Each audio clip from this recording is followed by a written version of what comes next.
اور اوپر تبدیلی آئے جو بھی سوئنگ ہو۔ ایک یہ ہے کہ بالکل آدمی اپنا موقف ہی بدل لے، یہاں کے بجائے وہاں چلا جائے، اثر تاپیر متحرک۔ اس کے حوالے سے میں ایک وضاحت کر دوں کہ ایک لفظ جو آج کل استعمال ہوتا ہے فنڈامنٹلسٹ، تو مجھ سے سوال کیا تھا یہ وال اسٹریٹ جرنل کا نمائندہ جب آیا تھا، اس نے کہا تھا کہ would you like to be called a fundamentalist? تو میں نے کہا تھا یقیناً، اس لیے کہ فنڈامنٹلسٹ کا مطلب میرے نزدیک یہ ہے کہ فنڈامنٹلز میں تو آدمی ان کمپرومائزنگ ہو۔ اگر فنڈامنٹلز ہی میں کمپرومائز کر لیا تو بات ختم ہو گئی۔ البتہ یہ کہ اس کے بعد اوپر جو ہے اس میں حرکت ہونی چاہیے، جڑ قائم ہو، اوپر پودا جو ہے حرکت بھی کر رہا ہو تو کوئی حرج نہیں۔ جڑ ہی نکل گئی تو پھر تو ظاہر بات ہے کہ وہ تو اب وہ پودا نہیں ہے، اس کی تو موت واقع ہو گئی۔ تو ایک ہے وہ کہ بالکل ہلنے کو تیار نہیں، ایک یہ ہے کہ مناسب حد تک زمانے کا ساتھ دیا جائے اور اس میں اجتہاد اور ترقی کا جو راستہ ہے اس کو اختیار کیا جائے، لیکن فنڈامنٹلز شوڈ ریمین انٹیکٹ۔ اب ان دونوں کے درمیان جو ہے جو روش ہو سکتی تھی وہ جماعت اسلامی اس پوزیشن میں تھی۔ جدید تعلیم یافتہ لوگ آئے تھے اکثر و بیشتر، اور یہ کہ ان کے اندر ایک دینی جذبہ جو ہے احیاء اسلام کا اور اقامت دین کا وہ پیدا ہو گیا تھا۔ تو یہ گویا کہ ان دونوں طبقات کے مابین یہ ایک اعتدال کی روش کے حامل ایک قوت تھی اور یہ وہ رول ادا کر سکتی تھی۔ کاش کہ قوم کے ان تینوں اہم طبقات میں بدلے ہوئے حالات کے تقاضوں کا شعور بر وقت پیدا ہو جاتا اور وہ کامل توافق و تعاون کی فضا میں اپنے اپنے حصے کے کاموں میں منہمک ہو کر اسلام کی نشأت ثانیہ کی راہ ہموار کرنے میں لگ جاتے، لیکن افسوس کہ ایسا نہ ہوا۔ All the three failed، تینوں طبقات ناکام ہوئے، یہ کسی ایک ہی طبقے کی ناکامی نہیں ہے۔ اب لیجئے ایک ایک کر کے لیجئے۔ جہاں تک قومی قیادت کا تعلق ہے، اگرچہ اس غریب پر قیام پاکستان کے فوراً بعد ہی مختلف خارجی و داخلی اسباب کی بنا پر نزع کا عالم طاری ہو گیا تھا، چنانچہ ملکی بقا و استحکام اور تعمیر و ترقی کے کام تو جیسے کچھ اور جتنے کچھ اس سے بن آئے اس نے کیے، لیکن سیاسی میدان میں قوم کی تنظیم و تربیت اور قومی شعور اور ملی احساسات کو اجاگر کرنے کا کام وہ بالکل نہ کر پائی۔ اب اس میں غور کریں کتنے بڑے پیمانے پر ٹرانسفر آف پاپولیشن ہوا۔ حکومت آئی تو ایسی کہ یہاں پہ کچھ نہیں، کاغذ نہیں، قلم نہیں، دوات نہیں، جگہ نہیں، پیسہ نہیں، خزانے کے اندر کچھ نہیں۔ وہ تو تلا ہوا تھا ہندو کے، ٹھیک ہے پارٹیشن تو ہم نے مان لیا، لیکن سٹرینگولیٹ کرو، نپ دی ایول ان دی بڈ، اسے پنپنے نہ دو، یہی ختم کر دینا ہے۔ تو واقعہ یہ کہ بہت بڑی ذمہ داری، بہت کٹھن حالات تھے۔ تو بہرحال بقا اور استحکام کا جو کچھ کام کر سکتے تھے وہ تو کیا، لیکن یہ کہ اس کی شاید ان کے اندر صلاحیت بھی نہیں تھی، مزاج بھی نہیں تھا، اور اس کا موقع بھی انہیں نہیں ملا کہ کوئی یہاں پر جمہوری سیاست کے لیے کوئی خطوط جو ہیں وہ پیدا ہو جائیں اور ہیلدی لائنز جو ہیں اس پر یہاں کی سیاست کی گاڑی جو ہے وہ چل سکے۔ تاہم جہاں تک تعاون و توافق کا تعلق ہے، اس امر کا اعتراف کیا جانا چاہیے کہ پاکستان کی پہلی قومی قیادت کی جانب سے اس سلسلے میں تنگ دلی اور بخل کا مظاہرہ قطعاً نہیں ہوا۔ مسلم لیگ کو یہ کریڈٹ جاتا ہے کہ اس نے بالکل فرق نہیں کیا کہ کون پاکستان کا مخالف تھا اور کون پاکستان کے حق میں تھا۔ جو بھی مسلمان تھا، یہ مسلم ایک قومی جماعت تھی، جو مسلمان تھا he was welcome in Pakistan, وہ آیا ہے تو اس کے لیے جو بھی لوگوں کے ساتھ معاملہ ہوا سب کا ان کے ساتھ ہوا۔ اور اس کے باوجود کہ بعض مذہبی حلقوں نے کھلم کھلا قیام پاکستان کی مخالفت کی تھی، جیسے جمعیت علماء ہند اور احرار، پنجاب میں تو احرار کی بڑی اہمیت تھی،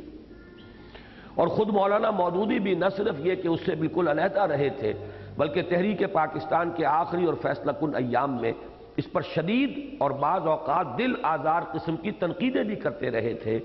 تاہم اپنا وقت آنے اور قوت و اقتدار پر بلا شرکت غیر قابض ہونے کے بعد اس نے نہ صرف یہ کہ آزادی کی نعمتوں اور برکتوں سے متمتع اور مستفید ہونے کے معاملے میں مسلم لیگ کے حامیوں اور مخالفوں کے مابین فرق و امتیاز کا کوئی شائبہ بھی کبھی پیدا نہ ہونے دیا، بلکہ اس سے بھی آگے بڑھ کر تعاون کے دروازے پوری طرح کھول دیے، جس کی روشن ترین مثال یہ ہے کہ خود مولانا مودودی کو اپنے خیالات کے اظہار اور اپنے نظریات کی اشاعت کے بھرپور مواقع نہ صرف کالجوں اور یونیورسٹیوں میں بلکہ ریڈیو تک پر پوری وسعت قلب کے ساتھ دیے۔ یہ میں بتا چکا ہوں کہ اسلام کا نظام حیات یہ سن 48 میں تقریریں ہوئی ہیں مولانا مودودی کی، جبکہ شدید ترین تنقیدیں اس وقت بھی وہ کر رہے تھے جو ان کے اشارات ہوتے تھے ترجمان القرآن میں، تو قیادت عظمیٰ جو ہے اس پر جو انہوں نے پوسٹ مارٹم اس کا کیا تھا، واقعہ یہ کہ نہایت شدید تھا۔ لیکن اس کے باوجود یہ نہیں کہ انہیں آؤٹ کاسٹ قرار دے دیا گیا ہو، بلکہ ریڈیو تک کے اوپر جو ہے ان کو موقع ملے ہیں، تقریریں اور بھی کی۔ یہ 5 تقریریں تو بہت ہی بارکت الآراء تھیں۔ اس کی بڑی وجہ یہ تھی، یہ ہے اصل میں سمجھنے کی بات، اس کو نوٹ کیجئے کہ یہ ایک ایلیمنٹ ہے مستقل جس کو ہم نے لوز کیا ہے بعد میں اپنی غلط حکمت عملی کی وجہ سے۔ وہ ایلیمنٹ اب یہاں پر سامنے آ رہا ہے۔ اس کی بڑی وجہ یہ تھی کہ اگرچہ ایک قومی جماعت ہونے کی بنا پر مسلم لیگ کی صفوں میں ہر نقطہ نظر اور مکتبہ فکر کے لوگ پائے جاتے تھے، حتیٰ کہ خالص ملحد اور دہریے بھی تھے، قادیانی بھی تھے،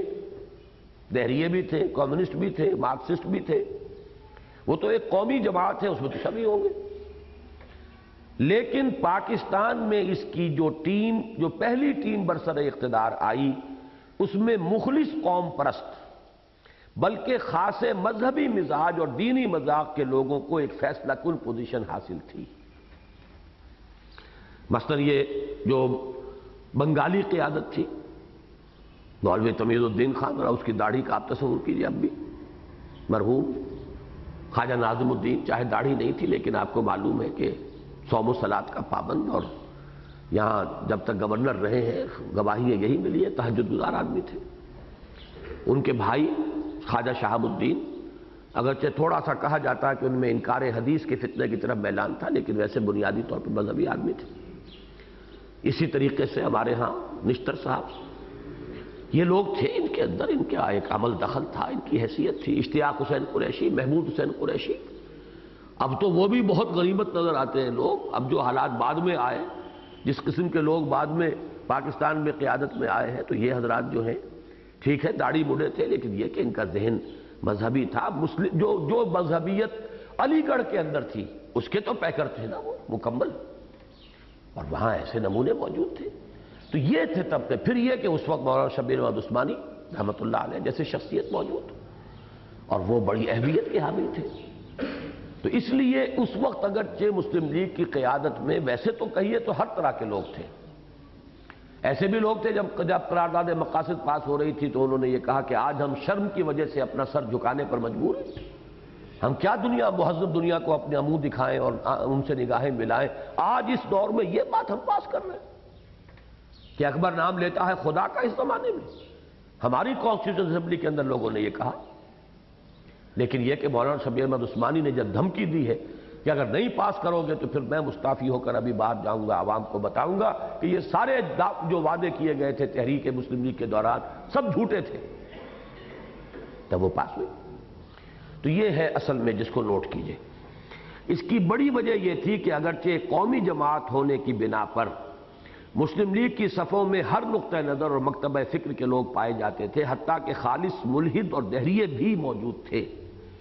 لیکن پاکستان میں اس کی جو پہلی ٹیم برسر اقتدار آئی اس میں مخلص قوم پرست مسلمان بلکہ خاص مذہبی مزاج اور دینی مذاق کے لوگوں کو ایک فیصلہ کن پوزیشن حاصل تھی۔ اور اس ملک میں اسلام کے مستقبل کے اعتبار سے بہترین حکمت عملی یہ تھی کہ تمام دینی جماعتیں اور مذہبی حلقے پچھلے ذہنی تحفظات کو بالائے طاق رکھ کر کھلے دل کے ساتھ قومی قیادت کے ساتھ تعاون کی روش اختیار کرتے، اور ایک طرف اپنی تعلیمی اور تبلیغی سرگرمیوں اور اخلاقی و عملی اصلاح کے کاموں میں مواقع اور مسائل نہیں، یہ وسائل ہونا چاہیے، مواقع اور وسائل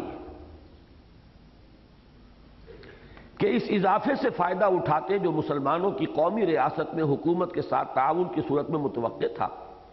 اور دوسری طرف قومی قیادت کے مخلص اور مذہبی رجحان رکھنے والے لوگوں کے ہاتھوں کو مضبوط بناتے۔ لیکن افسوس کہ صرف مولانا شبیر احمد عثمانی اور ان کے رفقائے کار کو چھوڑ کر کہ انہوں نے تو حصول پاکستان کی جد و جہد میں بھی مسلم لیگ کے ساتھ تعاون کیا تھا،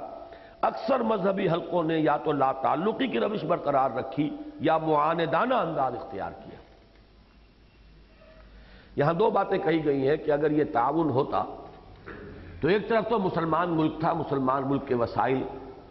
یہ استعمال ہو سکتے تھے اسلام کی دعوت کو پھیلانے کے لیے، اور نمبر دو، جو ان کے اندر جو ایسا طبقہ موجود تھا کہ جو مذہبی مزاج رکھتا تھا، اسے تقویت حاصل ہوتی۔ لیکن جب ہم نے ایک معاندانہ روش اختیار کر لی تو ایک طرف تو انہوں نے پھر ہمیں محروم کر دیا ان وسائل و ذرائع کے استعمال کرنے سے، اب اس کے بعد تو ریڈیو پہ آپ کو وقت نہیں ملے گا، اور دوسری طرف یہ ہے کہ مسلم لیگ کے اندر جو طبقہ تھا وہ کمزور پڑ گیا۔ اب یہاں آگے علماء کا ایک تجزیہ ہے۔ فعال نیشنلسٹ علماء کی اکثریت اور ان کے اصل مراکز تو ہندوستان ہی میں رہ گئے تھے، یعنی دیوبند، یہ اصل میں یو پی، دیوبند اور بنگال، بہار، یہ تھے اصل مراکز جمعیت علماء ہند کے۔ فعال نیشنلسٹ علماء کی اکثریت اور ان کے اصل مراکز تو ہندوستان ہی میں رہ گئے تھے۔ پاکستان کے حصے میں جو لوگ آئے ان میں سے مجلس احرار نے بظاہر بہت عقل مندی سے کام لیا اور سیاست کے میدان سے کامل کنارہ کشی اختیار کر کے انہوں نے ڈکلیئر کر دیا تھا کہ اب ہم سیاست میں حصہ نہیں لیں گے، اس لیے کہ وہ پاکستان کے مخالف تھے، گویا کہ ان کی سیاست ناکام ہو گئی جب پاکستان بنا، تو انہوں نے بھی ڈرا کیا اس فیلڈ سے کہ اب ہم سیاسی جماعت نہیں ہیں، اعلان کیا باقاعدہ، اپنی سرگرمیوں کو صرف دینی و مذہبی دائرے میں محدود کر لیا۔ لیکن ایک طویل عرصے تک کارزار سیاست میں گھمسان کی لڑائی لڑ چکنے والوں کے لیے کامل علیحدگی مشکل تھی، چنانچہ چند ہی سال بعد ان کی محبوس سیاسیت، یعنی ان کا سیاسی مزاج جو رک گیا تھا، محبوس حبس میں تھا، ایک آتش فشاں کے مانند پھٹ کر رہی، اور پاکستان کی سیاسیات کا ہر طالب علم جانتا ہے کہ اس حادثے نے پاکستان کی قومی و سیاسی زندگی کی گاڑی کو پٹری سے اتارنے میں اہم ترین حصہ ادا کیا۔ یعنی وہ ختم نبوت کی تحریک، اینٹی قادیانی موومنٹ سن 53 کی، جس نے ایک ایجیٹیشن کی شکل اختیار کی، کشت و خون اور گھیراؤ جلاؤ کا مسئلہ ہوا۔ پھر یہاں پنجاب کی جو اس وقت وزیر اعلیٰ تھے دولتانہ صاحب، انہوں نے اس کا رخ مرکز کی طرف پھیرا، وہ صوبے اور مرکز کی سیاست کا ایک ایشو بن گیا، جس کے نتیجے میں پھر موقع ملا غلام محمد کو، ولی غلام محمد کو، کہ اس نے جو اس وقت وزیر اعظم تھے ناظم الدین، خواجہ ناظم الدین، ان کو برطرف کیا، اور وہ دن ہے کہ جس دن اس کانسٹیٹیوشنل پٹڑی سے اس ملک کی سیاست کی گاڑی اتر گئی۔ تو یہ تجزیہ جو ہے وہ سمجھ لیں کہ چونکہ انتہائی سیاسی مزاج کے لوگ تھے یہ، اب سیاست کہنے کو تو انہوں نے بند کر دی، بند ہوتی تو نہیں نہ وہ، انہوں نے ایک مذہبی مسئلے کو سیاسی مسئلے کا رخ دے کر ایجیٹیشن کی شکل دے دی۔ حالانکہ یہی مسئلہ بعد میں بھی اٹھا ہے، بعد میں قیادت غیر سیاسی آدمی کے ہاتھ میں تھی، یعنی مولانا سید یوسف بن نوری رحمۃ اللہ علیہ، تو اس میں وہ ہنگامہ نہیں ہوا، فساد نہیں ہوا، تحریک کامیاب بھی ہو گئی۔ لیکن یہاں اصل میں سیاست ان کی گھٹی میں تھی، رگو پے میں تھی، کہنے کو وہ سیاست کے میدان سے بھی ڈرا ہوئے تھے، حقیقت میں تو نہیں ہوئے تھے، لہذا اس کو انہوں نے مذہبی اور سیاسی جو ہے در حقیقت ملغوبے کی شکل میں اٹھایا، اور اس کا نتیجہ یہ نکلا۔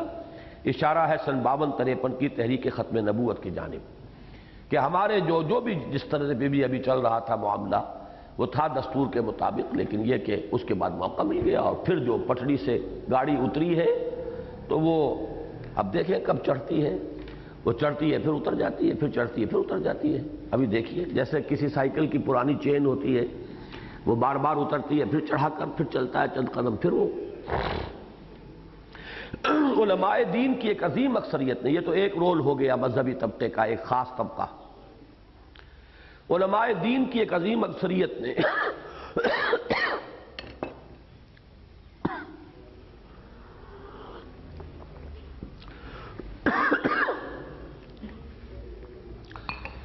علماء دین کی ایک عظیم اکثریت نے قومی اور سیاسی زندگی سے ایک گونا لا تعلقی کی اس روش کو برقرار رکھا جس پر وہ تقریباً پون صدی سے عمل پیرا تھے۔ اب اس کو سمجھیے اچھی طرح، اس کی جڑیں کہاں ہیں لا تعلقی سے؟ وہ جبکہ انگریز کی آمد کے بعد انہوں نے گوشوں کو بنا لیا تھا اپنا مامن، یا وہاں وہ محصور ہو گئے تھے قال اللہ و قال رسول میں۔ اب یہ ظاہر بات ہے پون صدی سے ان کا ایک ذہن بن گیا، مزاج بن گیا، اور وہی مزاج جو ہے پاکستان میں کنٹینیو کرتا رہا۔ بس سب سے بڑا کام یہ کہ ایک دارالعلوم اور بنا لو، اس جیسے وہ دارالعلوموں کا ایک سلسلہ چل رہا تھا، اسی کام میں منہمک رہے، قومی زندگی، سیاسی زندگی سے جو ذہناً اور عملاً غیر متعلق ہو چکے تھے، وہی عدم لا تعلقی جو ہے، عدم تعلق یا لا تعلقی، اسی نے کنٹینیو کیا۔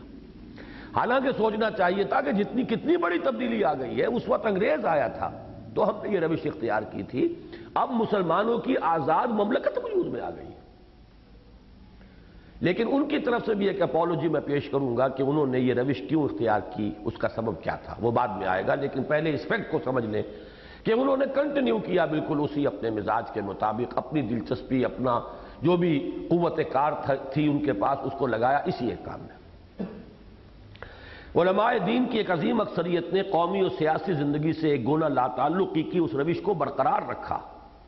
جس پر وہ تقریباً پون صدی سے عمل پیرا تھے، اور پاکستان آ کر بھی وہ حسب سابق کلیتاً تعلیمی و تدریسی مشاغل میں منہمک ہو گئے۔ چنانچہ یہ تو ضرور ہوا کہ دیکھتے ہی دیکھتے کئی نئی اور عظیم دینی درسگاہیں پاکستان میں قائم ہو گئیں، جن میں قال اللہ تعالی اور قال رسول صلی اللہ علیہ وسلم کی صدائیں زور شور سے بلند ہونے لگیں، اور اس اعتبار سے یقیناً ایک قابل قدر اور بیش قیمت کام سر انجام پا گیا۔ اب یہ جامعہ اسلامیہ بنوری ٹاؤن اور یہ جامعہ جو ہے، جو مدرسہ ہے کورنگی کے اندر مفتی محمد شفیع صاحب کا قائم کردہ، ڈنڈو یار میں مولانا شام الحق صاحب کا قائم کردہ مدرسہ، بڑے بڑے یہ جامعات ہیں، بڑے ان کی، اور اسی طریقے سے اور یہ جامعہ اشرفیہ، یہ سب کے سب جو ہیں، تو ظاہر بات ہے پاکستان کے بعد ہی ان کا وجود ہے۔ لیکن یہ بھی بجائے خود ایک ناقابل تردید حقیقت ہے کہ ان کی ایک بڑی اکثریت کے قلب و دماغ نے قیام پاکستان کے بعد حالات میں جو تبدیلی آئی تھی اس سے کوئی اثر قبول نہ کیا، اور نہ صرف یہ کہ اس کے امر کی کوئی شہادت نہیں ملتی کہ انہوں نے قیام پاکستان کو کوئی اہم واقعہ سمجھ کر اس کے زیر اثر اپنے نقشہ کار، حتیٰ کہ اپنے تعلیمی و تدریسی معمولات، یہاں تک کہ نصاب ہی میں کسی تبدیلی کی ضرورت محسوس کی ہو۔ There is no evidence کہ کچھ بھی انہوں نے سوچا ہو کہ بھائی اب حالات بدل گئے، آؤ بیٹھے سوچیں کوئی اب نئے تقاضے کیا ہیں، کوئی ہم نصاب ہی میں تبدیلی کر لیں، کوئی اپنے معمولات کو بدلیں۔ اب ایک آزاد مسلمان مملکت ہے، اس وقت وہ انگریز کا معاملہ تھا، اس وقت کے حالات اور تھے، اب جو ہے وہ ایک صدی بیت رہی ہے تقریباً، تو ہمیں سوچنا چاہیے۔ سرے سے کہیں اس فکر کا، اس سوچ کا کوئی نشان ملتا ہی نہیں۔ یہ ہے وہ جامد مذہبیت اور تقلید محض کہ بدلے ہوئے حالات کے بارے میں کچھ سوچنے کی تکلیف بھی گوارا نہ کرے، بلکہ صاف محسوس ہوتا ہے کہ ان کے نزدیک یہ واقعہ کہ حکومت کی باغ ڈور اور غیر ملکی اور غیر مسلم حکمرانوں کے ہاتھ سے نکل کر مسلمان قوم کے اپنے ہاتھ میں آ گئی تھی، یہ واقعہ کہ حکومت کی باغ ڈور غیر ملکی اور غیر مسلم حکمرانوں کے ہاتھوں سے نکل کر مسلمان قوم کے اپنے ہاتھ میں آ گئی تھی، قطعاً کوئی اہمیت نہ رکھتا تھا، اور وہ اپنے ذہنوں میں نئے مسلمان حکمرانوں کو بالکل اسی مقام پر رکھ کر اپنے سابقہ طریقہ کار پر عمل پیرا رہے جس پر ان سے پہلے کے حکمران تھے۔ اس ضمن میں نے ایک اہم مضمون جو ہے اس کتاب کے ضمیمے کے طور پہ شامل کیا ہے، چنانچہ شہد شاہد من اہلہا کے مصداق اس حقیقت واقعی کی شہادت مولانا سید محمد یوسف بنوری رحمۃ اللہ علیہ کی ایک تحریر میں موجود ہے، جو اس کتاب کے ضمیمے کے طور پر شائع کی جا رہی ہے، وہ اس میں شامل ہے، وہ بعد میں دیکھ لیجئے گا۔ اچھا، اب یہ ہے اپالوجی کہ ان حضرات نے یہ طرز عمل کیوں اختیار کیا۔ بدقسمتی سے قومی قیادت کے بعض عناصر اور پاکستان کی مختلف سروسز کے اعلیٰ افسروں کی اکثریت نے مغربی طرز فکر اور یورپی طرز بود و باش کو جس حد تک اختیار کر لیا تھا، اس کے پیش نظر مذہبی طبقات کا یہ طرز عمل کسی حد تک فطری بھی تھا۔ یہی سمجھا کہ وہ گورے انگریز چلے گئے، ایک کالے انگریز آ گئے، وہی کہ وہی انگریز ہے، وہی کرسٹان ہے، وہی یہ اسی طرح کی ان کی تہذیب ہے، وہی سب کچھ ہے۔ تو یہ جو ایک بات تھی، واقعتاً انگریز کلچرلی جو ہے کہ انقلاب برپا کر گیا تھا یہاں، اب حکومت تو آئی انہی کے ہاتھ میں، وہ چاہے وہ سویلین بیوروکریسی ہو اور چاہے وہ ملٹری ٹاپ براس ہو، سب کے سب وہی تھے، اسی رنگ میں رنگے ہوئے، بلکہ ملٹری والے تو 10 ہاتھ آگے تھے۔ سویلینز کا معاملہ تو یہ تھا کہ ان میں دوسری قسم کے لوگ تھے، تو اور بھی یعنی کچھ تھوڑے بہت مذہبی مزاج کے صوم و صلات کے پابند جن کی خاندانی روایات ایسی تھی وہ موجود تھے. فوج کا حال تو بہت پتلا. تو اب چونکہ وہی کچھ نظر آیا انہیں تو انہوں نے سمجھا کوئی تبدیلی نہیں آئی، حالانکہ تبدیلی عظیم آ چکی تھی. اب اختیار تو ان کے ہاتھ میں تھا، مسلمانوں کے ہاتھ میں. لہذا اس میں کچھ تھوڑی سی ان کی طرف سے اپالوجی ہے، ویسے کافی نہیں ہے یہ، لیکن یہ کہ کسی درجے میں یہ کہا جا سکتا ہے کہ اس بنا پر انہوں نے سمجھا کوئی فرق واقع نہیں ہوا ہے. وہ گورے انگریز چلے گئے ہیں، کالے انگریزوں نے ان کی جگہ لے لی ہے، اللہ اللہ اور خیر صلی اللہ. بار نو ہوا یہ کہ قومی قیادت اور مذہبی حلقوں میں جو بعد قیام پاکستان سے پہلے تھا وہ اعلی حال ہی قائم رہا، اور اجنبیت اور غیریت کے پردے جوں کہ تو حائل رہے. اور اگرچہ علماء کی ایک بڑی اکثریت نے اپنے آپ کو سیاسی سرگرمیوں سے دور ہی رکھا، لیکن اس مغایرت اور بعد کی بنا پر بہرحال یہ ہوا کہ عدم اطمینان کی ایک کیفیت ان میں مستقل طور پر موجود رہی، جس سے مختلف سیاسی گروہ وقتاً فوقتاً فائدہ اٹھاتے رہے. یہ بہت گہری بات ہے. علماء کی اکثریت تو سیاست سے بھی دور، وہ تو وہی کام جو شروع ہو گیا تھا، قال اللہ و قال الرسول، پڑھاتے رہو، اور ان میں سے جو ذہین جو پڑھ جائیں وہ پھر پڑھانا شروع کر دیں، جو کمتر صلاحیت ہوں گے وہ جائیں مسجد میں بیٹھے خطبہ دیں. اور مسجدیں ایک سے ایک اعلیٰ بن رہی تھی، لہذا وہ کیریئر بھی بڑے اچھے اچھے اب علماء کے سامنے آ رہے تھے، فارغ التحصیل لوگوں کے. پہلے مسجدیں کچی ہوتی تھیں، جمعرات کی روٹی کا انتظار رہتا ہوگا، اب تو بڑے ٹھاٹھدار جو ہیں وہ عالی شان محل جو ہے وہ مسجدوں کی صورت میں آ رہے تھے، اور ان کے ساتھ بڑے آراستہ پیراستہ جو ہے رہائش گاہیں بھی مل رہی تھیں. تو یہ تو ایک تو پوری سمجھیے کہ ایک نیا بیوروکریسی کا ایک دائرہ کھل گیا. باقی یہ کہ جو ذہین ہے وہ پڑھ کر پھر پڑھانا شروع کر دیں، وہ تو ایک سرکل ہے جو چلتا ہے. تو علماء کی اکثریت کا تو معاملہ یہ رہا، اور وہ سیاست سے لا تعلق رہے. لیکن ہوا یہ کہ یہ جو لا تعلقی اور مغایرت اور بعد تھا، اسے کچھ سیاسی لوگ ایکسپلائٹ کرتے رہے. کوئی مسئلہ اٹھا دیا، عید کے چاند کا مسئلہ اٹھا دیا، اب سب مولوی جو ہیں اس کے لیے، چاہے وہ خود سیاسی نہیں ہے اور کسی سیاسی جماعت نے اٹھایا ہے مسئلہ، لیکن بہرحال ہے تو مذہبی مسئلہ، عید کے چاند کا مسئلہ ہے، وہ سب کے سب کھڑے ہو جائیں گے. تو یہ چیز جو ہے، یہ ساری ہماری جو تحریکیں چلی ہیں بعد میں، ان کا جو اصل کاز ہے وہ یہاں پر آپ اچھی طرح سے اس کو سمجھ لیں. جڑ یہ ہے کہ اگرچہ علماء کی عظیم اکثریت خود سیاست کے میدان سے لا تعلق رہی، لیکن ان کی بے اطمینانی، ان کی مغایرت، ان حلقوں کو یہی سمجھنا کہ یہ بھی در حقیقت وہی کچھ ہیں، تہذیب اور تمدن کے اعتبار سے یہ کالے انگریز ہیں، تو وہ دشمنی، وہ جو کچھ تھی، وہ بہت تھا، وہ برقرار رہا. نتیجہ یہ ہے کہ اگرچہ خود سیاست میں نہیں آئے، لیکن اگر کچھ سیاسی عناصر نے کسی وقت کسی مذہبی ایشو پر کوئی ایجیٹیشن شروع کر دیا، تو گویا کہ اس کے لیے پہلے ہی سے یہ بارود جو ہے، یہ ہماری پوری آبادی کے اندر چپے چپے پر یہ بارود پہلے سے موجود تھا. ہر مسجد میں جو ہے جو بھی خطیب اور امام ہے، وہ ظاہر بات ہے کہ وہ ان جذبات کا حامل تو ہے، چاہے خود سیاسی نہ ہو. رہی جماعت اسلامی، تو اس دور میں احیاء اسلام کی سعی و جہد کے لیے سب سے زیادہ، جو اس دور میں احیاء اسلام کی سعی و جہد کے لیے سب سے زیادہ صلاحیت اور استعداد کی حامل تھی، تو اس نے پاکستان میں جو طریقہ کار اختیار کیا وہ اس داستان کا المناک ترین باب ہے. اور اس کی بدولت اس کی تمام قوتیں اور توانائیاں ایک تخریبی راستوں پر پڑ گئیں، جن سے نہ صرف یہ کہ ملک و ملت کو شدید نقصان پہنچا، بلکہ خود اسلام کی راہ میں بے شمار رکاوٹیں کھڑی ہو گئیں. اب اس کی شرح ہے یہ آگے. 1939-40 میں مولانا مودودی مسلمانان ہند کی قومی جد و جہد سے یہ کہہ کر علیحدہ ہوئے تھے کہ محض نام کے مسلمانوں کی تنظیم سے اسلامی حکومت کسی طرح قائم نہیں ہو سکتی. اس کے لیے لازم ہے کہ پہلے علمی و فکری اور ذہنی و نظری سطح پر اسلامی انقلاب برپا کیا جائے،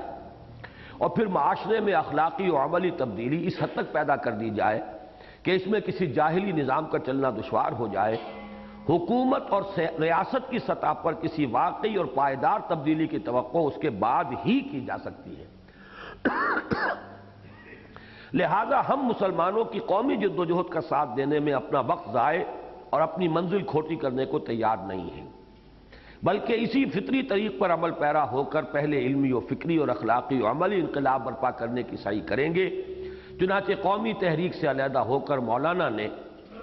علمی و فکری سطح پر اسلام کی دعوت دینے اور جو لوگ اسے قبول کر کے اسلام کے اوامر و نواہی کے عملاً پابند ہوتے چلے گئے انہیں ایک تنظیم میں منسلک کرنے کا کام شروع کر دیا۔ یہ وہ کام ہے جس کے بارے میں پہلے میں کہہ چکا ہوں، یہ یقیناً قومی تحریک سے بہت اعلیٰ اور عرفہ تھا۔ قیام پاکستان کے بعد ہونا تو یہ چاہیے تھا کہ مولانا اپنی اسی طریقہ کار پر عمل پیرا رہتے اور جس قدر ممکن ہوتا اپنے اسی کام کی رفتار تیز تر کر دیتے اور اس کے ضمن میں مواقع و وسائل کے اس اضافے سے فائدہ اٹھاتے جو ایک مسلمان مملکت میں متوقع تھا، اور جن کے ضمن میں جیسا کہ ہم پہلے عرض کر آئے ہیں پاکستان کی پہلی قومی حکومت کی جانب سے ہرگز کسی بخل کا مظاہرہ نہیں ہوا تھا۔ لیکن افسوس کہ اس موقع پر ان کی ذہانت نے ایک بالکل ہی نیا پیترا بدلا۔ چنانچہ اچانک ان کے دل میں اپنی اس قوم کا درد اٹھا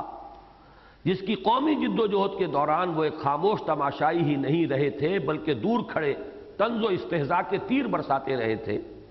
اور انہوں نے قوم کی حالت زار پر رحم کھاتے ہوئے اس کی سرپرستی قبول فرما لی اور اس کی رہنمائی کے لیے اپنے آپ کو پیش کر دیا۔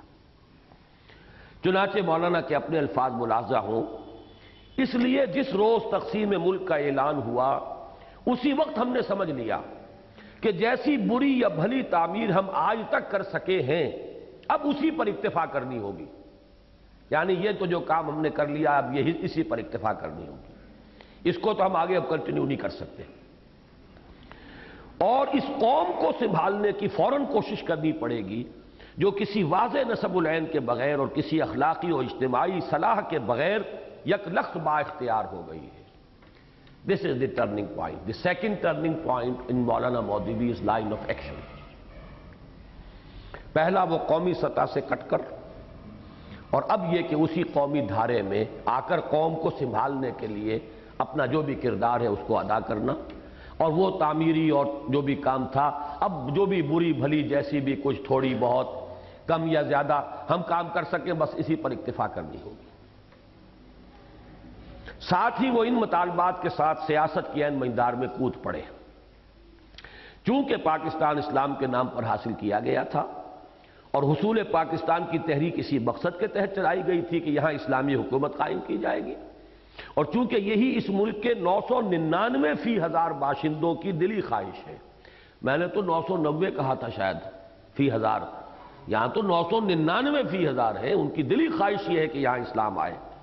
لہذا لازم ہے کہ یہاں اسلامی دستور نافذ ہو اور شریعت اسلامی رائج کی جائے۔ نمبر 2، چونکہ مسلمانوں کی قومی قیادت اب تک جن لوگوں کے ہاتھ میں رہی ہے وہ ایک اسلامی حکومت کو چلانے کی صلاحیت سے عاری محض ہیں، لہذا انہیں چاہیے کہ وہ مسند قیادت سے خود دستبردار ہو جائیں اور ایک نئی قیادت کے لیے جگہ خالی کر دیں۔ واضح رہے کہ یہ کوئی اقتباس نہیں ہے بلکہ جماعت اسلامی کے بعد از قیام پاکستان کے موقف کی مختصر ترجمانی ہے۔ تفصیل کے لیے دیکھیے راقم الحروف کی تعریف تحریک جماعت اسلامی، ایک تحقیقی مطالعہ، اس میں وہ سارے حوالے جو ہیں ان کے ساتھ ایگزیکٹ جو بھی ان کے الفاظ ہیں ان کے حوالے سے موجود ہیں، لیکن یہ اس کا لب لباب یا خلاصہ ہے۔ اب یہ مطالبہ لے کر 2 مطالبے جن کے بارے میں نے بعد میں جو بات کہی ہے تفصیل کے ساتھ، وہ یہ کہ ان میں سے ایک کو میں صحیح سمجھتا ہوں اور ایک کو 100% غلط سمجھتا ہوں۔ مطالبہ دستور اسلامی کی مہم صحیح تھی، اس میں آپ ایک پارٹی کی حیثیت سے نہیں بلکہ مسلمانوں کی چاہے حقیقی ان کی وہ تھی یا نہیں تھی طلب، لیکن خواہش ضرور تھی ان کے دل کے اندر ایک جذباتی سی وابستگی، اس کے حوالے سے ایک بات کر رہے تھے۔ تمام لوگوں نے ساتھ دیا، یہاں تک کہ مسلم لیگ میں ہونے کے باوجود فیصلہ کن رول پلے کیا مولانا شبیر احمد عثمانی نے، قرارداد مقاصد پاس ہو گئی۔ لیکن یہ دوسرا پہلو ہے در حقیقت مہلک ترین کہ آپ ہٹیں اب ہمارا راستہ ہے، انقلاب قیادت، انقلاب قیادت۔ اس طرح گویا مولانا مودودی نے احساس فرض سے مجبور ہو کر بیک وقت اسلام اور پاکستان دونوں کی سرپرستی کا بوجھ اپنے سر لے لیا۔ پہلے تو وہ ایک سرپرستی اسلام کی کر رہے تھے، اب انہوں نے کہا اسلام اور پاکستان دونوں کی سرپرستی جو ہے ہمیں کرنی ہے۔ یہ وہ وقت تھا جب پاکستان کی قومی قیادت بہت سی داخلی و خارجی مشکلات میں مبتلا تھی۔ ایک طرف ایک بالکل نئی لیکن وسیع و عریض اور دو انتہائی دور دراز خطوں پر مشتمل سلطنت کے پیچیدہ مسائل و معاملات تھے، جن کا حل اور وہ بھی انتہائی بے سر و سامانی کے عالم میں بجائے خود ایک کٹھن مرحلہ تھا۔ پھر اس پر تبادلہ آبادی اور مہاجرین کی آبادکاری کے مہیب مسائل مستزاد ہو گئے۔ دوسری طرف بانی پاکستان اور ان کے دست راست قیام پاکستان کے بعد جلد ہی دنیا سے رخصت ہو گئے۔ تیسری طرف قومی تحریک میں مخلص، بے نفس اور تربیت یافتہ کارکنوں کی کمی کے اثرات ظاہر ہونے شروع ہوئے، اور قومی کارکنوں کی ایک بڑی اکثریت الاٹمنٹوں کے چکر اور پرمٹوں اور لائسنسوں کے حصول یا قوت و اقتدار کی کشمکش میں الجھ کر رہ گئی۔ قومی قیادت کے مخلص عناصر ابھی اس صورتحال سے نبٹنے کی فکر کر ہی رہے تھے، یعنی تین طرف سے سمجھیے کہ مسائل و معاملات کا ہجوم۔ اب میں یہاں پر قومی قیادت کے مخلص عناصر وہ لوگ کہ جو کچھ نہ کچھ اسلام کے ساتھ بھی تھوڑا بہت اپنا کوئی تعلق جذباتی، قلبی اور عملی بھی رکھتے تھے، اور یہ کہ بہرحال پاکستان کے مخلص تھے، ان کی طرف تین طرف سے حملہ پہلے ہی سے ہے۔ حالات، ہندوستان کی دشمنی، تبادلہ آبادی، مہاجرین کا ایک ریلا سیلاب، بے سر و سامانی کے عالم، پھر یہ کہ قائد اعظم کا انتقال، لیاقت علی خان میدان سے ہٹا دیے گئے، یہی دو ستون تھے اس مسلم لیگ کا، کہ پھر یہ کہ مسلم لیگ کی جو انہیرنٹ کمزوری تھی کہ وہ در حقیقت کبھی بھی ایک تنظیم کی حیثیت سے مستحکم نہیں ہوئی تھی، وہ تو ایک تحریک تھی، ایک جوش اور خروش کے اندر ایک مرحلہ طے کر لیا۔ Organisation means something else, cadres کا معین ہونا، مخلص کارکنوں کا ہونا وہ تھی نہیں، اس کی کمی کے آثار بھی ظاہر ہوئے۔ اب جو مخلص عناصر تھے، مخلص پاکستان کے بھی اور مخلص کسی درجے میں اسلام کے بھی، قومی قیادت کے مخلص عناصر ابھی اس صورتحال سے نبٹنے کی فکر کر ہی رہے تھے کہ مولانا مودودی اپنی مختصر لیکن منظم جمعیت کو لے کر میدان میں آ گئے، اور انہوں نے پروپیگنڈے کی ایک مؤثر تکنیک کے ذریعے ملک بھر میں ایک ہلچل پیدا کر دی۔ چنانچہ قومی قیادت ایک نئے اور پیچیدہ مسئلے سے دوچار ہو گئی۔ قومی قیادت کے لیے اس مسئلے کی پیچیدگی کا اہم ترین پہلو یہ تھا کہ جس اسلام کے نام پر مولانا مودودی سیاست کے میدان میں اترے تھے، وہ نہ صرف یہ کہ خود اس کا اپنا دین تھا، بلکہ قریبی زمانے میں خود اس نے اسی کے نام پر عوام کے جذبات کو اپیل کی تھی۔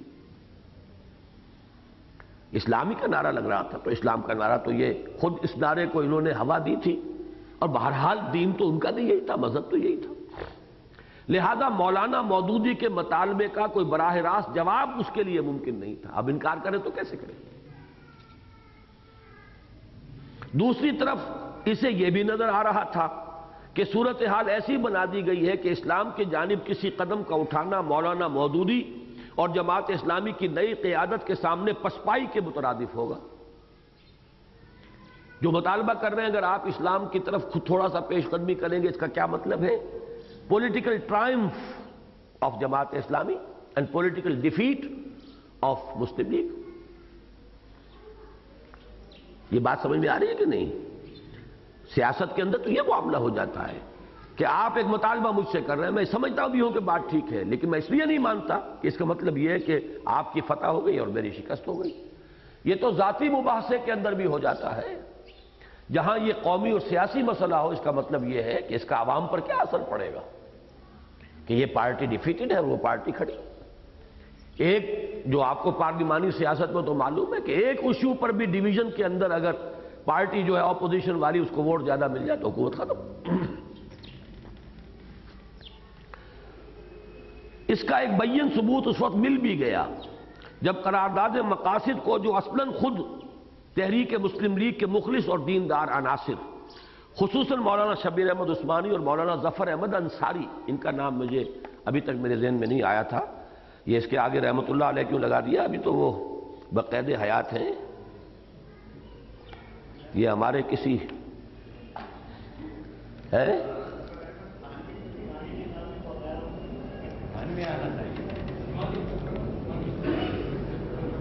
نہیں، مولانا ظفر احمد انصاری مراد ہیں یہاں پر،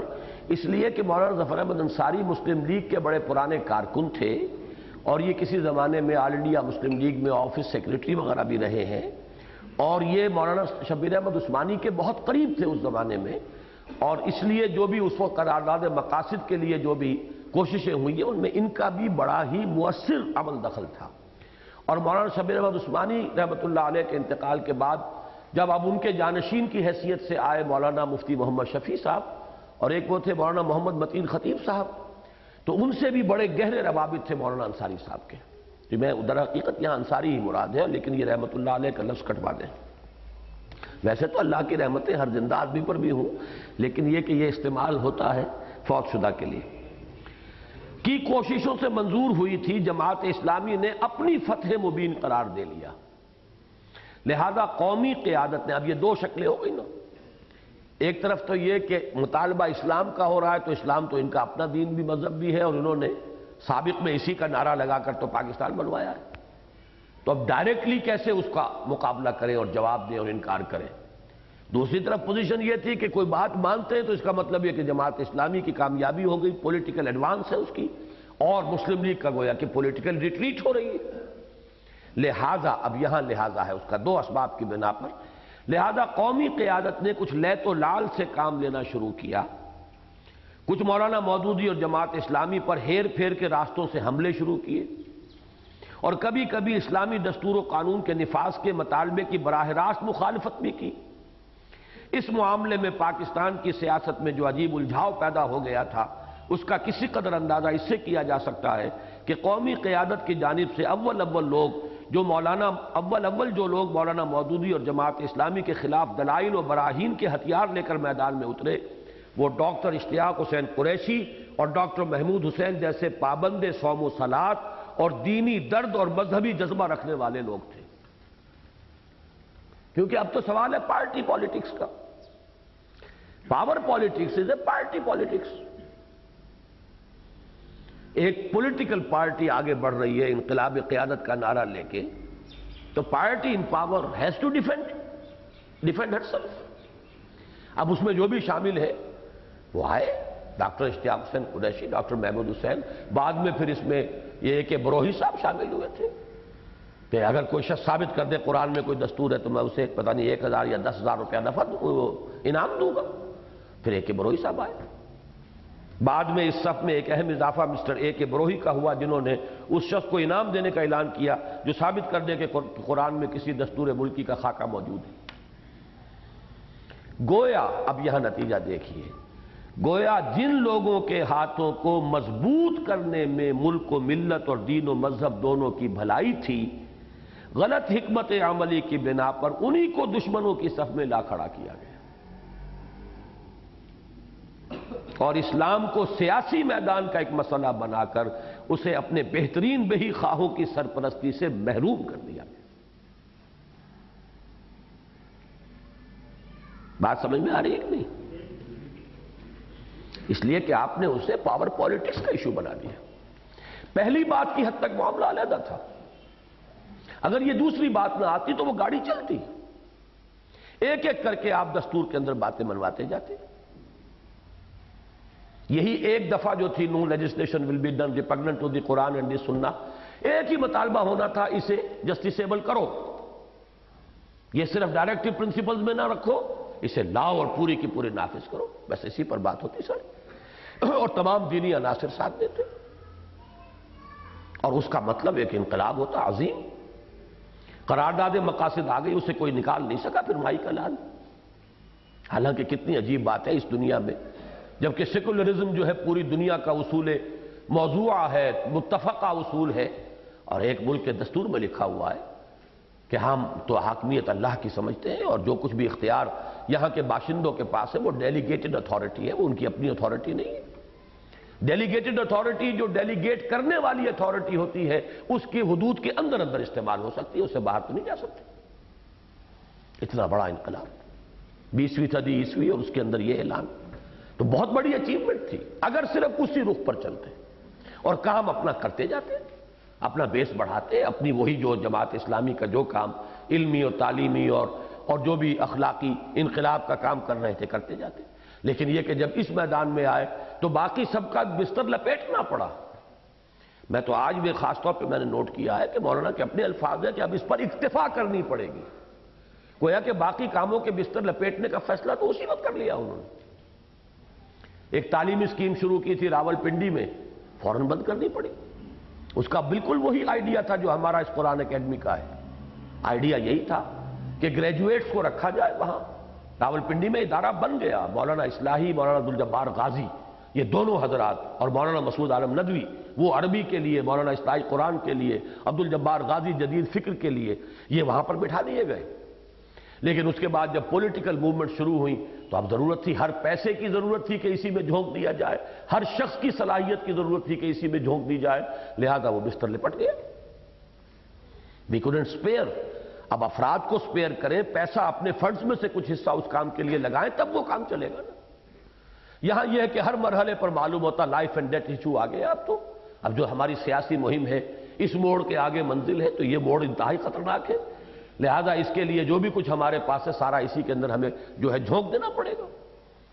تو یہ ہے اصل میں بات سمجھنے کی. اور سب سے بڑا یہ مسئلہ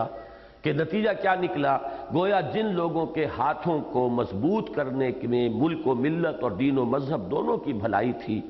غلط حکمت عملی کی بنا پر انہی کو دشمنوں کی صف میں لا کھڑا کیا گیا اور اسلام کو سیاسی میدان کا ایک مسئلہ بنا کر اسے اپنے بہترین بہی خواہوں کے سرپرستی سے محروم کر دیا گیا. کاش کہ مولانا مودودی سمجھ سکتے کہ انہوں نے اس طریقہ کار کو اختیار کر کے اسلام کی راہ میں کیسے کانٹے بو دیے تھے. مذہبی سیاست کے اس میدان میں اولاً مولانا مودودی نے تنہا اپنے اور اپنی جمعیت کے زور بازو کے بل پر چلنے کی کوشش کی. یہ بہت اہم ہے، یہ جملے ذرا نوٹ کیجئے اس کو. یہ تو یوں کہیے کہ در مدح خود بھی گویم والی بات نہ سمجھے کہ میں اپنی تعریف کر رہا ہوں، لیکن یہ کہ واقعتاً یہاں پر یہ کوزے میں دریا کو بند کرنے والی بات ہے. یہ بہت اہم بات ہے جو آ رہی ہے. جماعت کی پاکستان کے اندر ابتدائی جو اس کے سال ہے تقریباً 20 برس، اس کے جو 3 سٹیجز ہیں اس کو بڑی خوبصورتی سے یہاں پیش کیا گیا. مذہبی سیاست کے اس میدان میں اولاً مولانا مودودی نے تنہا اپنے اور اپنی جمعیت یعنی جماعت اسلامی کے زور بازو کے بل پر چلنے کی کوشش کی. خود اعتمادی اتنی تھی اور وہ در حقیقت یہ محسوس کر رہے تھے، اصل میں یہ پہلو بھی سمجھ لیجئے، جو ایک جزوی حقیقت تھی. ان کا تجزیہ یہ تھا کہ پاکستان بنایا مسلم لیگ نے. مسلم لیگ کے پاس پاکستان کے مستقبل کے لیے کوئی نہ خاکہ تھا نہ پروگرام تھا، لہذا ایک قیادت کا کام ختم ہو چکا ہے اور اب قیادت کا خلا ہے. قیادت کا خلا جو پاکستان میں پیدا ہو گیا ہے، کوئی جماعت، کوئی منظم گروہ اگر اسلام کے حق میں جو فضا جو ہے وہ پاکستان کا مطلب کیا لا الہ الا اللہ کے حوالے سے اس نعرے کی وجہ سے جو پیدا ہو چکی ہے، اس کو ذریعہ بنا کر اس سے ایکسپلائٹ کر کے اگر ایک دفعہ قیادت پر قابض ہو جائے تو پھر سارے وسائل حکومت کے اس کے ڈسپوزل پر ہو گے، پھر ذہنی اور فکری انقلاب پھر کر لیں. وہ جو پہلے یہ تھا کہ پہلے یہ کرو ذہنی، فکری، عملی، اخلاقی، پھر ہوگا، تو اب اگر حکومت کا موقع مل رہا ہے تو حکومت ہاتھ میں لو اور پھر وہ مسائل اور ذرائع، پورا ایجوکیشنل سسٹم آپ کے پاس ہوگا، ذرائع ابلاغ آپ کے پاس ہوں گے، ریڈیو آپ کے پاس ہوگا، تو آپ پھر لوگوں کے ذہن اور فکر کو بدلنے بار میں. جزوی طور پر بات صحیح تھی اس معنی میں کہ قیادت کا خلا پیدا ہو گیا تھا پاکستان میں، لیکن جو چیز وہ نظر انداز کر گئے وہ عمرانیات کا یہ بنیادی اصول ہے کہ کسی معاشرے کے اندر قیادت کا خلا ہو جاتا ہے، نظام کا خلا نہیں ہوتا. جاگیردارانہ نظام تو موجود تھا یہاں، لہذا اگر ایک نیشنل لیڈرشپ ہٹی ہے تو اس میں سے نیچے سے جو نکلیں گے وہ تو وہی جاگیردار آئیں گے. نظام تو نہیں بدلا نا. چودھری چودھری کو ووٹ دے گا، ارائی ارائی کو ووٹ دے گا، جاٹ جاٹ کو ووٹ دے گا، راجپوت راجپوت کو ووٹ دے گا. یہ تو برادری سسٹم. جہاں چھوٹے چھوٹے زمیندار ہیں وہاں برادری سسٹم، جہاں بڑے بڑے زمیندار اور جاگیردار ہیں وہاں تو ان کی طاقت ہے ہی ہے. بیچارہ ان کا جو وہ ہاری ہے یا جو ان کا وہ کمی کاری ہے وہ کہیں ان کے خلاف ووٹ دے سکتا. جہاں سرداری نظام ہے بلوچستان میں وہاں کوئی سردار کے خلاف کوئی بلوچ ووٹ دے سکتا. تو یہ خلا جو پیدا ہوا وہ صحیح تھا، لیکن نظام کا خلا نہیں تھا، وہ ایک قیادت کا خلا تھا. اب جو قیادت ابھرتی وہ وہیں سے ابھرنی تھی، وہیں سے ابھری. نتیجہ یہ ہوا کہ یونینسٹ پارٹی کے طرز کی ریپبلکن پارٹی پاکستان میں بن گئی. ریپبلکن کا کانسیپٹ بالکل وہی تھا جو یونینسٹ کا کانسیپٹ تھا. تو یہ تھی غلطی. تو 50% بات صحیح تھی ان کو آبزرویشن کے خلا ہے اس وقت ایز اے ویکیوم. ایک ویکیوم پر کرنے کے لیے جو اصول ہیں دنیا کی سیاست کے تو پولیٹیکل سائنس کے انہی اصولوں سے کوئی چیز آتی ہے نا. آپ کیسے آ جاتے ہیں؟ تو کون میں خواہ؟ آپ کا یہاں کیا عمل دخل ہے؟ آپ اپنے ووٹ آپ نے دیکھ لیے سن 51 کے الیکشن کے اندر نتیجہ نکل آ گیا سب. تو پہلی تو ان کی سٹیج یہ تھی کہ اپنے اوپر بہت کانفیڈنس تھا. چنانچہ اس وقت سن 51 کے الیکشن میں آپ کو بتا چکا ہوں کہ ممدوٹ صاحب اور سہروردی صاحب ان دونوں نے مل کر ایک جماعت بنائی تھی جناح عوامی لیگ، جناح عوامی مسلم لیگ. اور انہوں نے بہت کوشش کی کہ جماعت اسلامی بھی ہمارے ساتھ ایک جوائنٹ، تاکہ ہم متفقہ امیدوار کھڑے کریں. اب وہ تو امیدواری کا کانسیپٹ تھا. مولانا مودودی نے پورے استغنا کے ساتھ ان کی ٹھکرا دی آفر کہ ہمارا آپ کا اصولوں کا فرق ہے، ہم تو امیدواری کے حرام میں، آپ امیدوار ہمارے بنانا چاہتے ہیں. پارٹی سسٹم کو ہم لعنت سمجھتے ہیں. وہ تو جو ان کے اپنے آئیڈیلز تھے اس وقت کے، وہ میری تحریک جو کتاب ہے تحریک جماعت اسلامی اس میں تفصیل سے پڑھ لیجیے آپ. تو اس وقت یہ گمان تھا کہ ہمارے پاس وہ طاقت ہے کہ ہم خود اپنے بل پر آگے چل لگے، آگے چلیے. لیکن جلد ہی انہوں نے یہ محسوس کر لیا کہ دوسرے دینی حلقوں کی مدد اور تعاون کے بغیر کامیابی مشکل ہے. چنانچہ انہوں نے وقتاً فوقتاً علماء دین کا اشتراک و تعاون حاصل کرنا شروع کیا، اور رفتہ رفتہ کبھی انہیں اپنے پیچھے لگا کر اور کبھی حالات کا رخ دیکھتے ہوئے ان کے پیچھے لگ کر، جیسے کہ اینٹی قادیانی تحریک کے زمانے میں ہوا، ایک دینی کیمپ کا تصور پیدا کیا. یہ دوسری اسٹریٹجی تھی. یعنی رجال قوم یا اعاظم قوم اور ادھر رجال دین، ان کے درمیان ایک رائیولری کا ایک کی نسبت جو پہلے سے موجود تھی، بہت تھی، بیگانگی تھی. اب اس کو باقاعدہ ایک دینی کیمپ کا تصور دیا. اس کے دو انتہائی مضر نتائج برآمد ہوئے. ایک یہ کہ سیاست کے میدان میں جماعت اسلامی کے ساتھ علماء دین بھی قومی قیادت کے حریف بن گئے، اور رفتہ رفتہ برسر اقتدار طبقہ اور رجال دین دو مخالف و معاند گروہوں کی صورت اختیار کرتے چلے گئے. پہلے وہ صرف دور تھے، لا تعلقی تھی، بعد تھا. اب معاند اور مخالف گروہوں کی شکل بن گئی.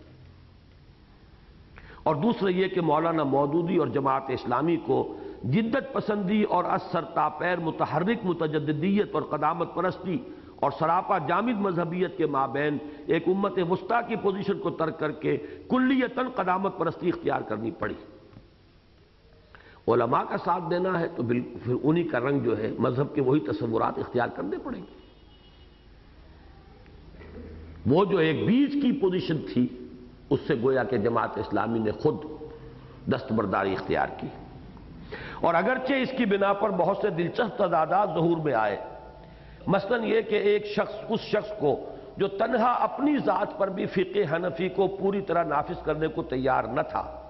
بلکہ اس میں اپنا عقول لگانا ضروری خیال کرتا تھا، یہ موقف اختیار کرنا پڑا کہ 10-11 کروڑ افراد کی ایک پوری قوم پر صدیوں پیشتر کی مرتب شدہ فقہ حنفی کو جو کا تو نافذ کر دیا جائے. مولانا مودودی تو مقلد حنفی نہیں تھے اس معنی میں، بلکہ یہ کہ وہ کہتے تھے کہ میں جس چیز میں تحقیق کر سکتا ہوں، میری جو رائے بنتی ہے وہ میں اختیار کر لیتا ہوں. باقی یہ کہ جہاں مجھے موقع نہیں ملتا، جتنی میں نے کسی مسئلے کی اہمیت نہیں سمجھی کہ پوری تحقیق کروں، وہاں میں حنفی فقہ پر عمل کرتا. تو گویا کہ پورے مقلد وہ خود اپنی ذات میں بھی نہیں تھے. لیکن یہ کہ اب اس ملک کے اوپر چونکہ یہاں پہ اکثریت جو ہے وہ حنفیوں کی ہے، لہذا وہی صدیوں پیشتر کی مرتب شدہ فقہ حنفی نافذ کر دی جائے، یہ مطالبہ کرنا پڑا. اس سلسلے کا ایک دلچسپ لطیفہ مولانا داؤد غزنوی مرحوم نے سنایا کہ ایک موقع پر علماء کے ایک مشترکہ بیان پر مولانا مودودی نے ان سے بھی دستخط کرانے چاہے، جس میں ایک شق یہ بھی تھی کہ ملک میں فقہ حنفی رائج کی جائے. مولانا داؤد غزنوی مرحوم نے فرمایا، اس پر میں نے مولانا کی خدمت میں عرض کیا کہ کیا آپ چاہتے ہیں کہ اپنے قتل کے حکم نامے پر میں خود دستخط کروں؟ وہ تو اہل حدیث ہیں، فقہ حنفی کے کہاں وہ ماننے والے ہیں. لہذا اب آپ چاہتے ہیں کہ اپنے قتل کے حکم نامے پر آپ مجھ سے دستخط کرانا چاہتے ہیں. لیکن یہ ہے کہ ایک پولیٹیکل ریکوائرمنٹ تو یہ تھی، جب آپ کو ایک مذہبی کیمپ بنانا ہے تو وہ تو ظاہر بات ہے زیادہ جماعتیں تو یہاں حنفی ہیں، وہ دیوبندی ہوں، بریلوی ہوں، عظیم اکثریت جو ہے اہل سنت کی یہاں پر وہ حنفی ہے، لہذا ایک تو یہ اس کا نتیجہ نکلا۔ لیکن مولانا پر جلد از جلد، یہ بہت سخت الفاظ ہیں، نہ ہوتے تو اچھا تھا، لیکن مولانا پر جلد از جلد مسند حکومت پر پہنچ کر قوم اور مذہب دونوں کو سنبھالنے کا جو خبط سوار ہو گیا تھا، اس کے پیش نظر یہ قربانیاں بہرحال بہت حقیر تھیں۔ ہم نے کیا کیا نہ کیا دیدہ و دل کی خاطر، پھر تو سب کچھ کرنا پڑتا ہے۔ اس میں تیسری چیز کا اضافہ کر لیجئے، تھرڈ گیئر لگا ہے جماعت اسلامی میں کب؟ جبکہ یہ محسوس ہوا یہ مذہبی کیمپ بھی کچھ کام نہیں کر سکتا، خاص طور پر جب مارشل لاء آ گیا ایوب خان کا، اور سیاست کی گاڑی ویسے ہی بند نظر آئی گلی جو ہے، تو اب پھر مولانا مودودی نے تیسرا رخ اختیار کیا، یعنی پہلے تھا صرف اپنے بل پر آگے چلنا، اپنی اصول، اپنے طریقہ کار پر آگے بڑھنا، وہ فیل ہو گیا تو علماء کا ایک مذہبی کیمپ مختلف جماعتوں اور مختلف دینی حلقوں سے تعاون اور اشتراک کے ساتھ، جب وہ بھی معلوم ہوا گاڑی نہیں چلتی، تو پھر یہ کہ صرف جمہوریت کے نام پر دینی اور لا دینی اور لیفٹسٹ اور رائٹسٹ اور فلاں اور اباحیت پسند اور سب کے ساتھ مل کر وہ جمہوریت کی تحریک، اب اسے آپ ٹاپ گیئر کہیں یا فرسٹ گیئر کہیں، یہ تین مرحلے ہیں جماعت کے اس عوامی دور کے، جن میں سے دو کا ذکر یہاں آیا، تیسرے کا یہاں نہیں آیا ہے، لیکن تیسرا مرحلہ وہ ہے کہ پھر خالص جمہوریت کی تحریک کا حصہ بنے ہوئے، اب اس میں وہ سوشلسٹ بھی ہیں، کمیونسٹ بھی ہیں، نیب بھی ہیں، ولی خان بھی ہیں، فلاں خان بھی ہیں، وہ سب کے سب وہ بھی ہیں کہ جو یعنی باقاعدہ رقص کرتے ہوں عورتوں کے ساتھ، یہ سب جو تھے ہمارے سہروردی صاحب، ان کی تصویریں چھپتی تھیں، شرابی بھی تھے، ہر طرح کے لوگ تھے، سب سے مل کر جمہوریت کی تحریک چلا رہے ہیں، اس لیے کہ اب معلوم ہوا کہ یہاں تک جو ہے تنزل جو ہے اس تک آدمی کو اختیار کرنا پڑا، کیوں؟ اس لیے کہ در حقیقت غلطی ہو گئی تھی، جو اپنا موقف بدلا ہے سن 47 کے بعد۔ سبحانک اللہم و بحمدک نشہد ان لا الہ الا انت نستغفرک و نتوب الیک۔ تشریف رکھیں ذرا 2 منٹ، خواتین شروع ہی کر رہا ہوں۔ اما بعد فاعوذ باللہ من الشیطان الرجیم، بسم اللہ الرحمن الرحیم۔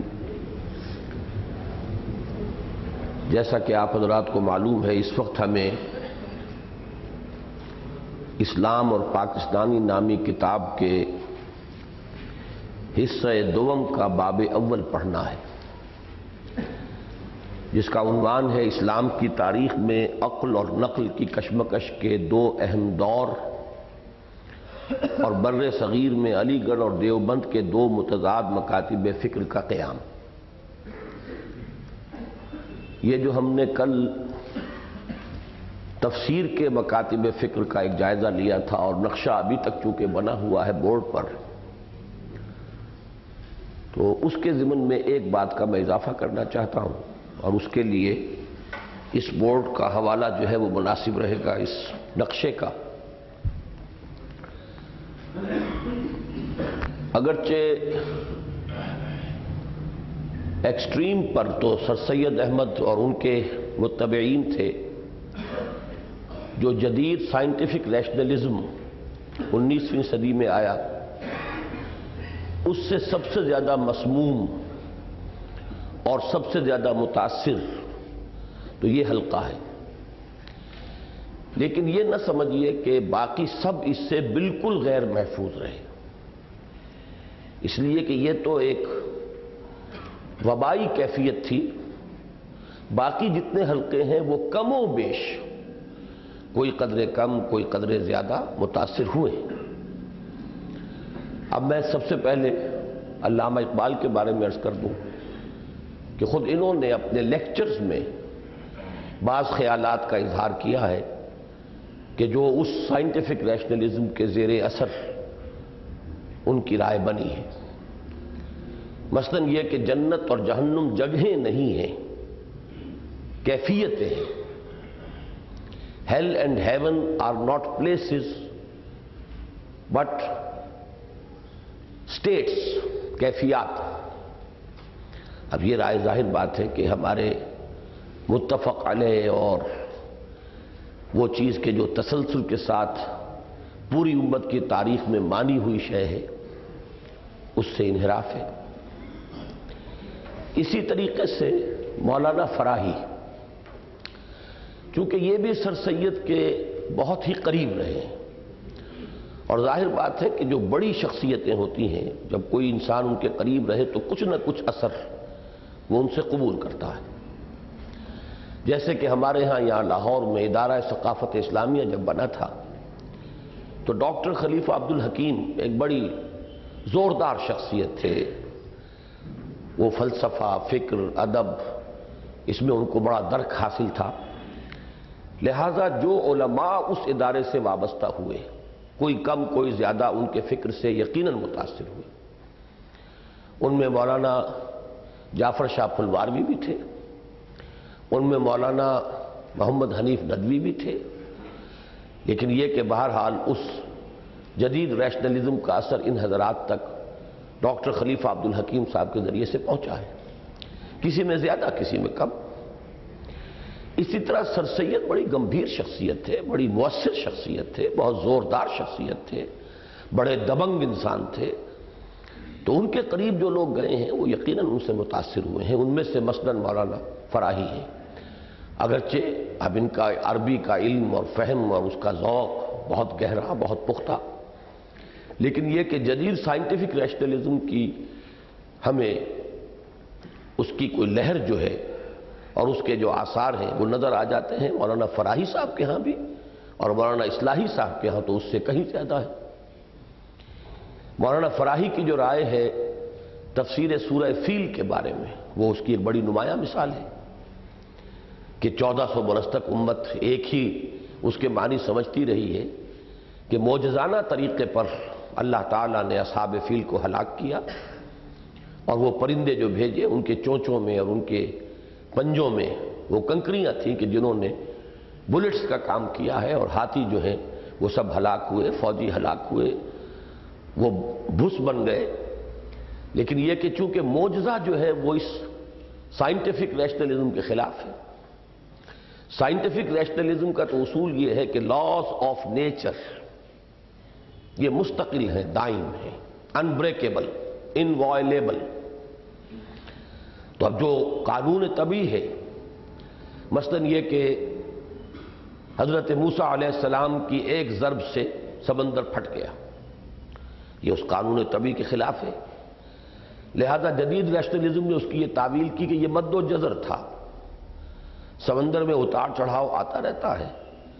جب وہ سمندر جزر کی حالت میں تھا، کچھ خشکی نکل آئی تھی، حضرت موسیٰ اپنی قوم کو لے کر نکل گئے، اور جب فرعون آیا تو جو مد کا وقت تھا سمندر چڑھاؤ پر آ گیا، غرق ہو گیا، تاکہ وہ معجزے کی جو ہے کیفیت اس میں نہ رہے، بلکہ وہی جو ایک ذہن بنا تھا سائنٹیفک، اس سائنٹیفک ذہن میں بات اتر جائے۔ تو یہ بات بہت سے لوگوں نے اب جدید دور میں کہی ہے، سر سید نے کہی۔ تو اسی طرح کا معاملہ جو ہے اس معاملے میں تو نہیں، اگرچہ مولانا اصلاحی صاحب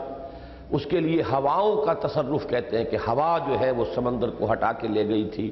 اور ہواؤں کا تصرف ہے پھر ہوا دوبارہ واپس لے آئی، لیکن اس سے بھی وہ معجزے کی تصویر تو نہیں آتی سامنے۔ معجزہ تو یہ ہے